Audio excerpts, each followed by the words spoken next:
We are the guns, and your masters. Saw ye our flashes? Heard ye the scream of our shells in the night, and the shuddering crashes? Saw ye our work by the roadside? The shrouded things lying moaning to God that he made them? The maimed, the dying, husbands or sons, fathers or lovers, we break them. We are the guns.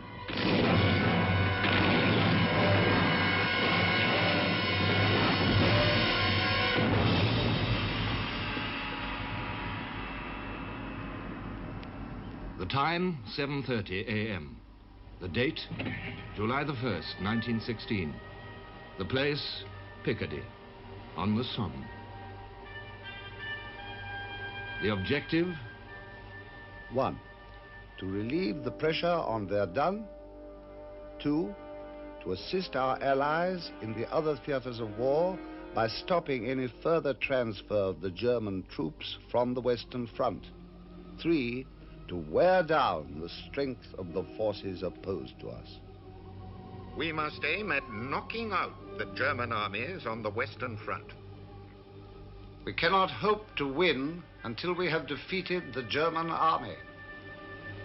For 7 days and nights, we were under incessant bombardment. Day and night the shells, heavy and light ones, came upon us. Our dugouts crumbled. They fell upon us, and we had to dig ourselves and our comrades out. Sometimes we found them suffocated, sometimes smashed to pulp.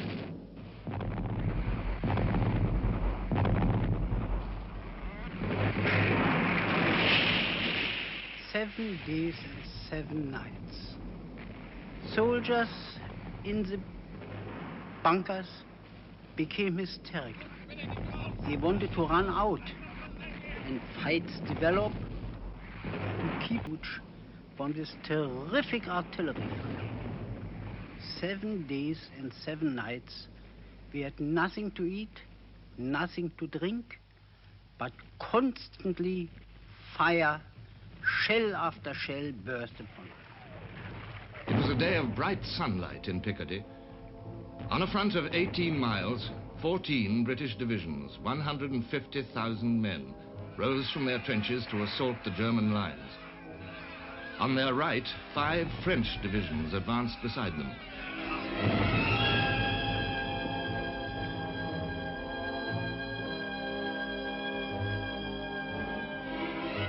In Galicia, the greatest Russian offensive of the war was just over 3 weeks old.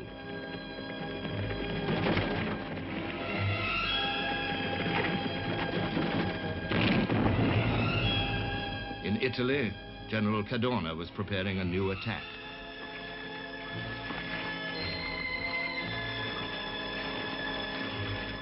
This was the 132nd day of the Battle of Verdun. The French were reeling from the effects of the new German phosgene gas. Yet they had one more offensive shaft in their minds and muscles. And now, at last, their British allies might give them real support. At 7:30 a.m., the hurricane of shells ceased as suddenly as it had begun. Our men at once clambered up the steep shafts leading from the dugouts to daylight. Machine guns were hurriedly placed in position. A series of extended lines of infantry were seen moving forward from the British trenches. The first line appeared to continue without end to right and left.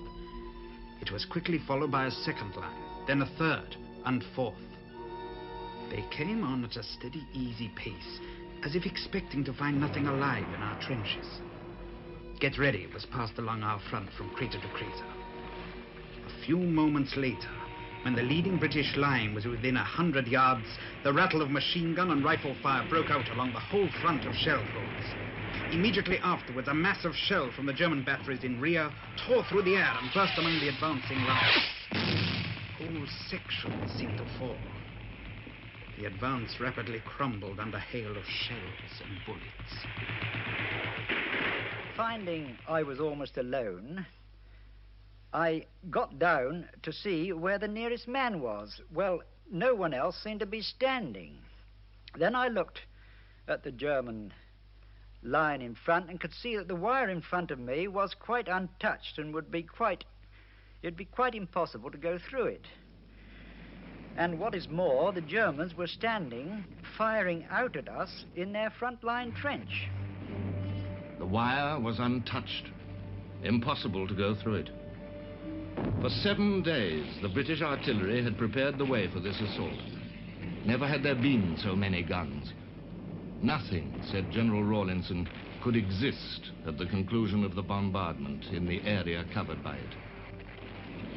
But there were still not enough guns. Many of them were obsolete. Many of the shells failed to explode. And so, the infantry found the wire uncut. The German machine guns ready. I started crawling towards our lines, and I never seen so many dead men clumped together as what I saw then. And I thought to myself, oh, the world's dead. They're all dead. They're all dead.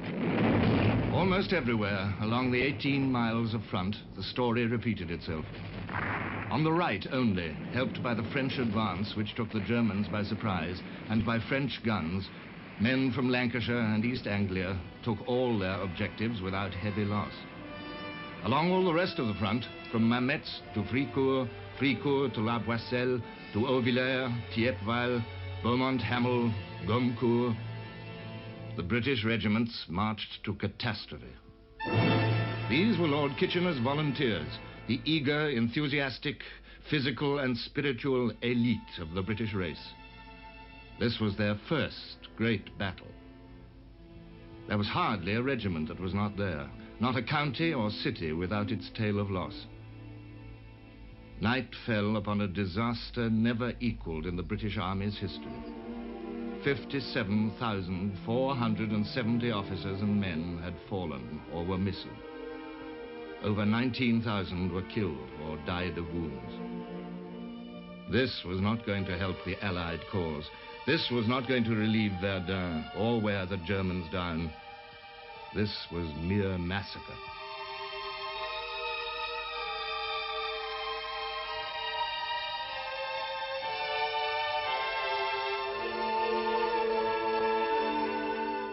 As the stupefying story unfolded, a vast burden of responsibility fell on the shoulders of one man, the British Commander-in-Chief, Sir Douglas Haig.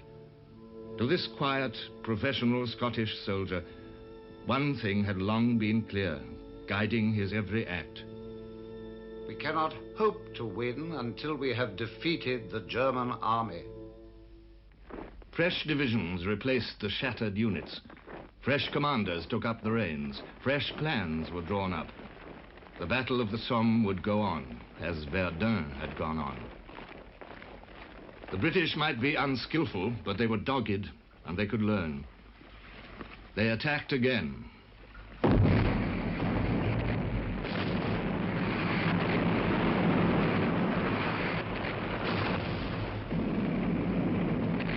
On July the 3rd, General von Below, commanding the German Second Army, issued an order of the day. The decisive issue of the war depends on the victory of the Second Army on the Somme.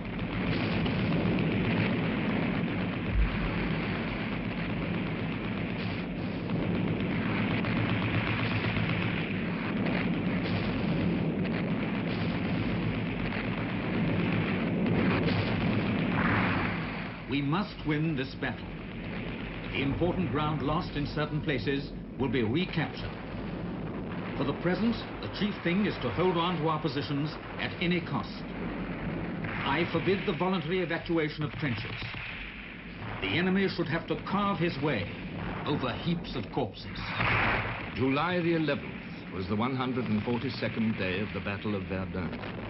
On that day, General von Falkenhayn, the German Chief of Staff, ordered a strict defensive at Verdun. This much, at least, of what the British Army had set out to do had been accomplished. The new army soldiers, the same keen but ignorant young officers, under the same unskilled staffs, were going to try one of the most difficult operations of war, a night assembly on the battlefield and a dawn attack. On the night of July the 13th, 6 brigades were assembled on tapes laid in no man's land and formed up, sometimes as near as 200 yards to the German trenches. All the time I was saying to myself, you're there. You're there, boy. Right in the middle of no man's land and no one can see you. You're going to get away with it. Right up under the barrage, into Jerry's trenches before he knows it. Smiling away to myself as if I was daft. I felt it.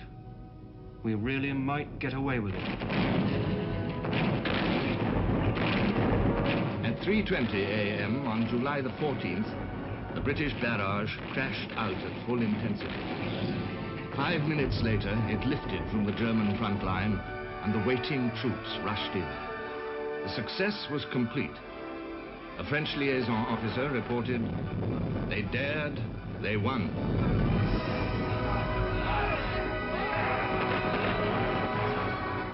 This was a very different matter from July the 1st. The new army was beginning to learn. For a brief moment, fresh hope rose. The impatient cavalry, massed behind the front of every battle, waiting for the breakthrough which never came, moved up to the front. One or two of the guards, as they walked by, they shouted out, "When are you bastards coming up here?" So we said, "We'll be up there, mate, don't worry." Then a Scotsman come along and he says, "When are you going to get cracking?" So we shouted out, "We'll be up there just the same, don't worry."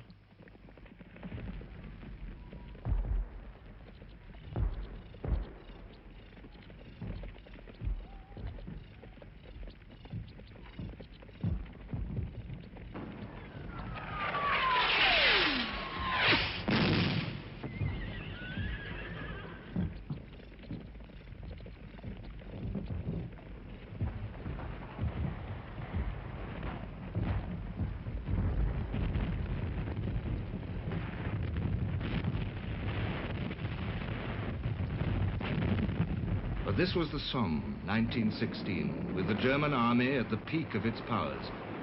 The machine guns were still there. The counterattacks beat in. Now the full meaning of General von Below's order was going to declare itself. The enemy should have to carve his way over heaps of corpses. Now, as the British began to make some progress, the pattern of the battle emerged. The Germans counterattacked to seize back every British gain, sometimes several times in one day, often successfully. Then another British attack would be mounted to win the ground again. And so it went on. Every inch of these uplands suffered the desolation of shell fire. Every inch was soaked with British and German blood. Now the time of endurance began. Now the whole British army strained to the battle, as the whole French army had strained to Verdun. For a week in July, the South Africans held Delville Wood.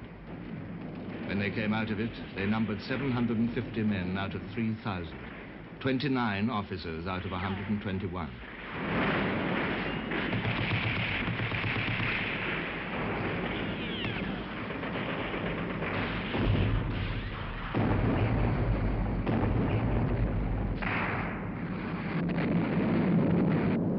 The Australian 1st Division captured Pozières at a cost of 5,000 men. Well, without doubt, Pozières was the heaviest, bloodiest, rottenest stunt that ever the Australians were caught up in. The carnage is just indescribable. And we were making our attack after the 3rd Brigade had gone through, that we were literally walking over the dead bodies of our coppers. The unceasing roar of the Somme bombardments could be heard and felt on the quiet sectors. Sometimes it could even be heard in England. Division by division, the British were drawn into the battle. replacing shattered, exhausted formations, until one by one they were exhausted themselves. We were living like wild animals, and in fact we became wild animals. The farther we moved up to the front line, we found ourselves scrounging for food, water, robbing dead people if they'd got any rations on them. And as we heard of the next stunt ahead, we felt a shiver of exultation running through us in the knowledge that soon again, with rifle, bayonet and Mills bomb, we would be getting at the stinking bastard that killed our mates. Dear Louise and children, my darlings, the gods only know if I am writing for the last time. We have now been 2 days in the front trenches. We get nothing to eat or drink, and life is almost unendurable. Here, I have given up hope of life. There really is no possibility that we shall see each other again. 6 German divisions faced the British on July the 1st. By July the 16th, 14 divisions had entered the battle. By the end of July, 18. By the end of August, 30. The cost of learning to make war in the face of the German army was frightening. By the beginning of August, the British had lost 6,000 officers, nearly 120,000 men. The British people had little sense of what was happening. War correspondents at the beginning, on July the 1st, shared the universal ignorance. One of them reported to his newspaper, "The attack which was launched today began well. It is not yet a victory, for victory comes at the end of a battle, and this is only a beginning. But our troops, fighting with very splendid valor, have swept across the enemy's front trenches along a great part of the line of attack. And so, after the first day of battle, we may say, it is, on balance, a good day for England and France. It is a day of promise in this war." Yet the promise did not seem to be fulfilled. There were no satisfying leaps forward of pins on maps, just the endless repetition of the same place names: Beaumont Hamel, Thiepval, Contalmaison, Guillemont, and the rest. And each day the newspapers began to teach the nation the grim truths of war as the army was learning them in the field. The Sheffield Telegraph announced, by degrees, the fate of its local battalion, the York and Lancasters.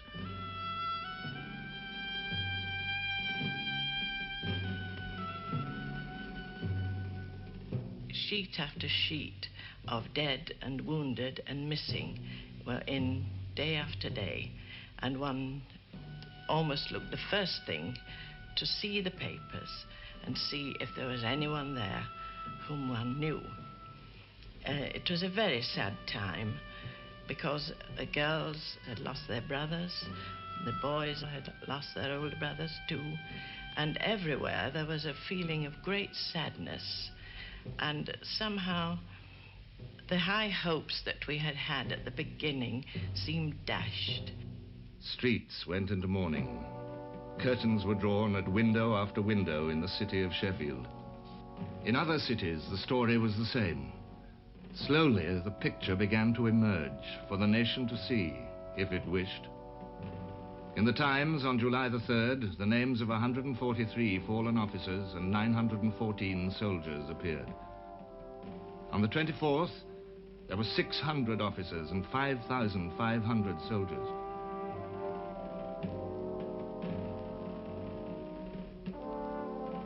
On August the 21st, the names took up 5 full columns.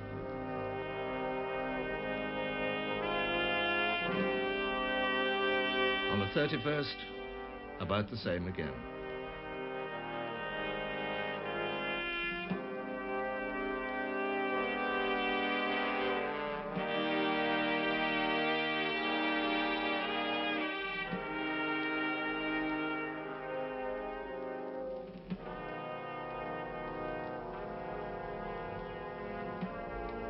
Thoughtful men grew uneasy. The historian F.S. Oliver received a letter from his brother. The present battle seems the very crudest and most unscientific and uninspired kind of senseless pandemonium. It doesn't seem to be men against men, but lead and iron against flesh. The lead and iron are, of course, bound to win. But as both sides have lead and iron, the destruction of the flesh seems to have no meaning.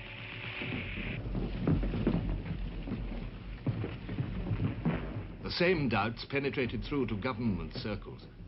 On July the 29th, the CIGS, Sir William Robertson, reported to Hague, "The powers that be are beginning to get a little uneasy in regard to the situation. The casualties are mounting up, and they're wondering whether we are likely to get a proper return for them. What's troubling them is the probability that we may soon have to face a bill of 200,000 to 300,000 casualties with no very great gains." Hague replied, "The principle on which we should continue to act is clear. Under no circumstances would it be possible to relax our efforts in this battle without prejudicing, probably fatally, the offensive of our allies and their hopes of victory. We must and we can maintain our offensive."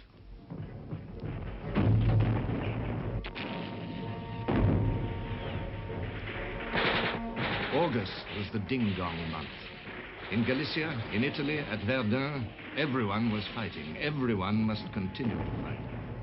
Steadily, day by day, the Somme was transforming itself into what the Germans called the material battle. The battle of lead and iron against flesh, in which the destruction of the flesh seemed to lose all meaning. An officer wrote, "A man seemed to lose his identity as an individual. Divisions were swallowed up in corps and armies, and from this point of the war, one seemed no longer to regard death as individual. Reinforcements would arrive. One never knew their names. They disappeared so quickly through the dressing stations or to swell the number of the little wooden crosses. The individual man was gone." This was a battle which the Germans were conscious of not winning. Their industry had done marvels throughout the war. Their armies were admirably equipped and continued to be so. But there was a limit. Now, as British production, backed by American industrial power, began to approach a zenith, and every front clamored for arms and men, the Germans suffered a sense of helplessness.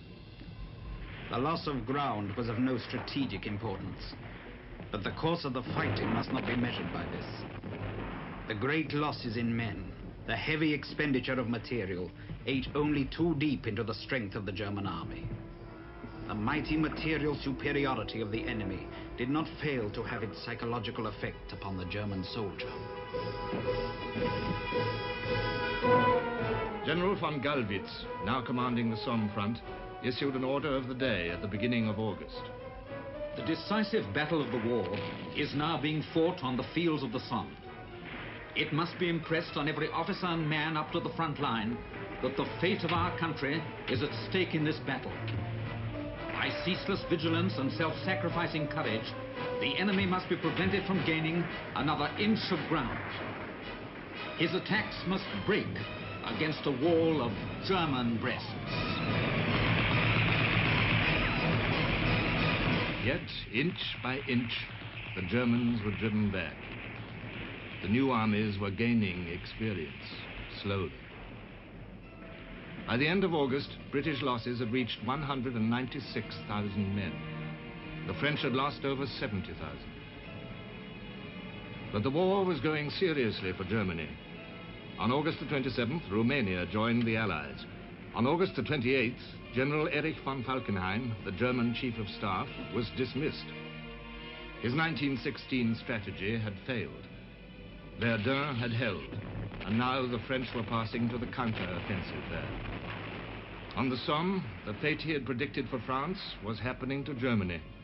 She was bleeding to death. Field Marshal von Hindenburg and his staff officer Erich Ludendorff took over from Falkenhayn. They did not admire the conditions they found in the West.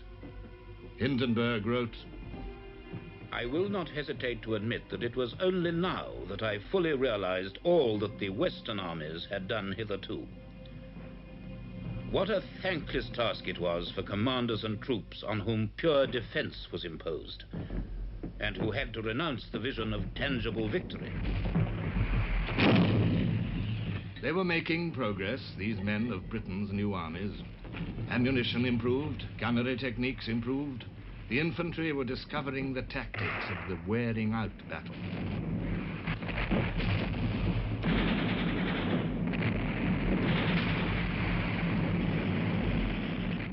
Brusilov's wonderful offensive was reaching its last spasms of energy.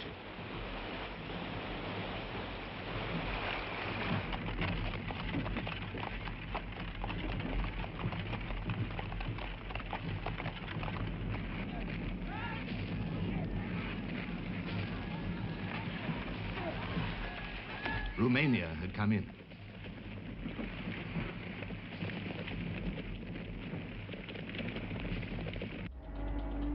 The Italians were preparing their main effort of the year.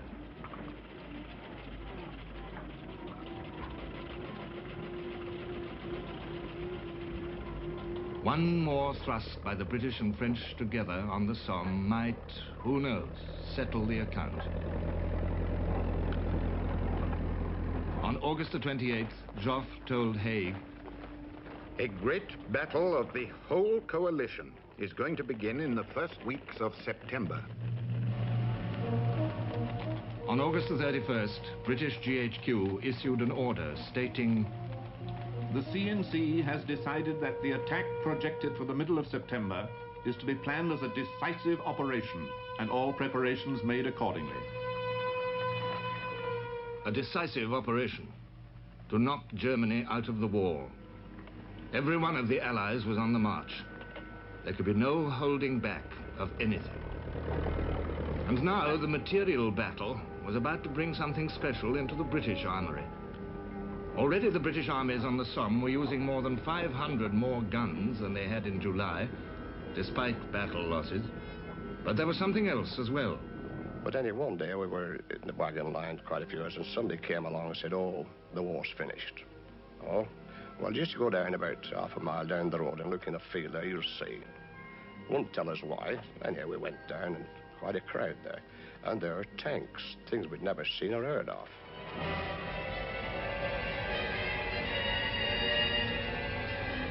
As far back as the autumn of 1914, all through the vain battles of 1915, now again in the holocausts of 1916, the combination of barbed wire, machine guns, and artillery had proved fatal to the human spirit and to the highest endeavor.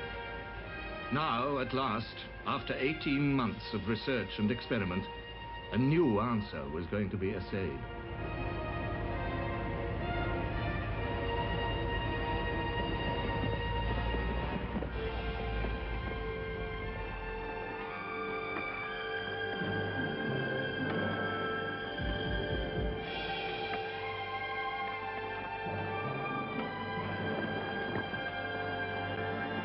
Well, we curse these things because as they passed the telephone dugout, we had telephone wires going out from the dugout, radiating like spokes in a bicycle, you know, to the flanks, to the guns in the rear, and to the infantry in the front.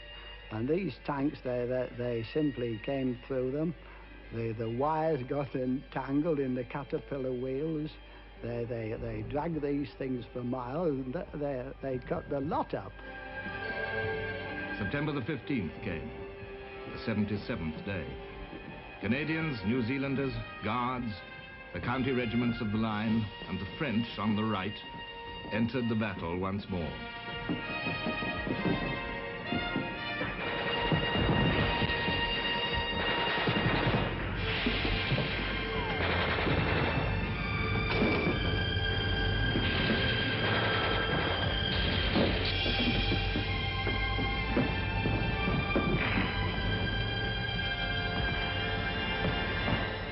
One stared and stared, as if one had lost the power of one's limbs. The monsters approached, slowly, hobbling, rolling and swaying. But they approached. Nothing impeded them. A supernatural force seemed to impel them on. someone in the trench said, "The devil's coming." And the word was passed along the line like wildfire.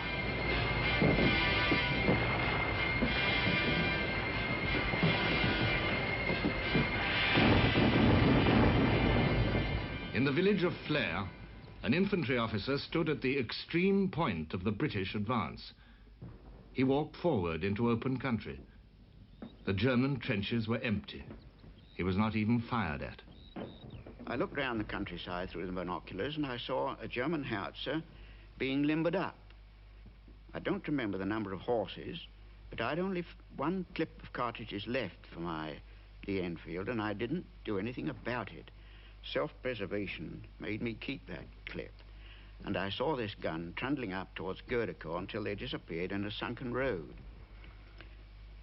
Whether I could have gone up to Goudecourt and signed the visitor's book in the church, I don't know, but I think not. Anyhow, I didn't try it.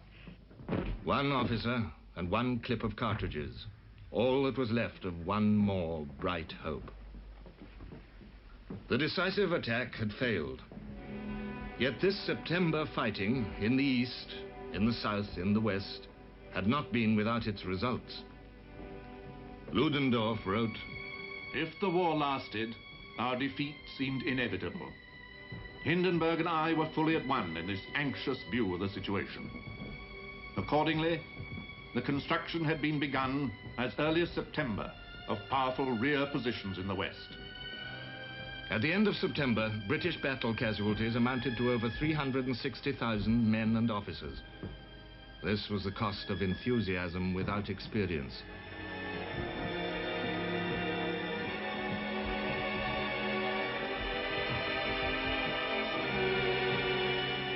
October came. The fighting did not abate, but autumn brought a new enemy. Mud. Mud which was unique. It was like walking through caramel.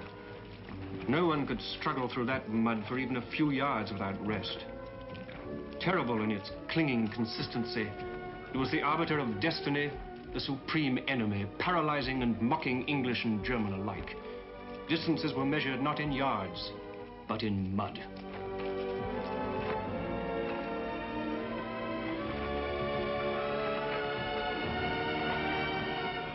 The mud is terrible, said Haig. The whole battle was sinking slowly into the mud.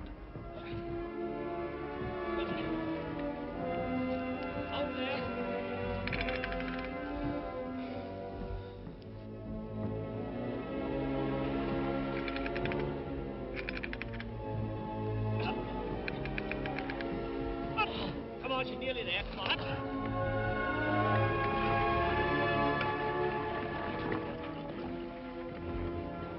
But as long as men could move, they could attack, defend, counterattack, attack again.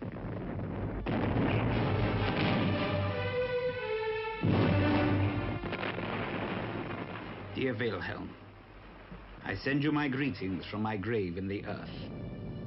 We shall soon become mad in this awful artillery fire.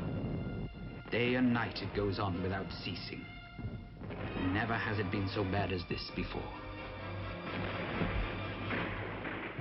Then 5 minutes ago, and then 0 hour, and all hell lets loose. There's our barrage, the Germans' barrage, and over the top we go. As soon as you get over the top, fear has left you, and it's terror. You don't look, you see. You don't hear, you listen. Your nose is filled with fumes and death. You taste the top of your mouth. You're a weapon, and you are one. Hunter, you're back to the jungle. The veneer of civilization has dropped away. You see the line of men, the flare of the shells, there's the mist of dawn, November dawn, and the fumes from the shells. And every now and there's a bursting shell which gives it a dirty orange color. And you see this line, then a gap. They close in and they go on. On November the 13th, Beaumont Hamel attacked on July the 1st steadfast ever since, fell to the Highlanders. It was the last of the British attacks of 1916, and this time the cost was low. Britain's new army was growing old and wise in battle. We have had dreadful losses again. I shall not get leave until we have left the Somme. But with our losses what they are, this cannot be long, or there will not be a single man left in the regiment.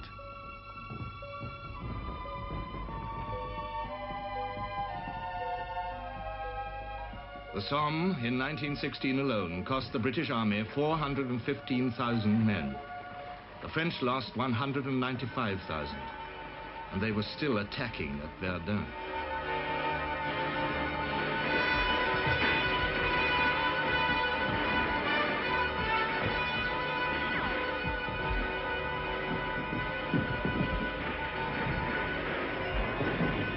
The British, too, had not finished.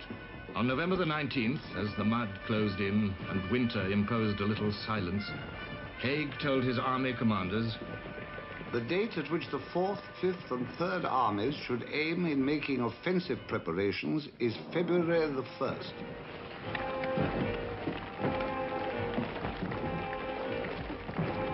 Over 80 German divisions passed through the fire of the Somme. Carefully, the Germans concealed their loss. They were frank about its effect. The Somme was the muddy grave of the German field army and of the faith in the infallibility of German leadership.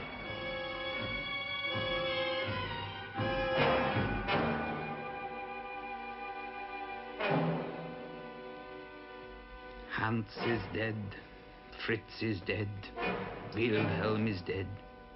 There are many others. I am now quite alone in the company. God grant that we may soon be relieved. Our losses are dreadful. This is almost unendurable. If only peace would come.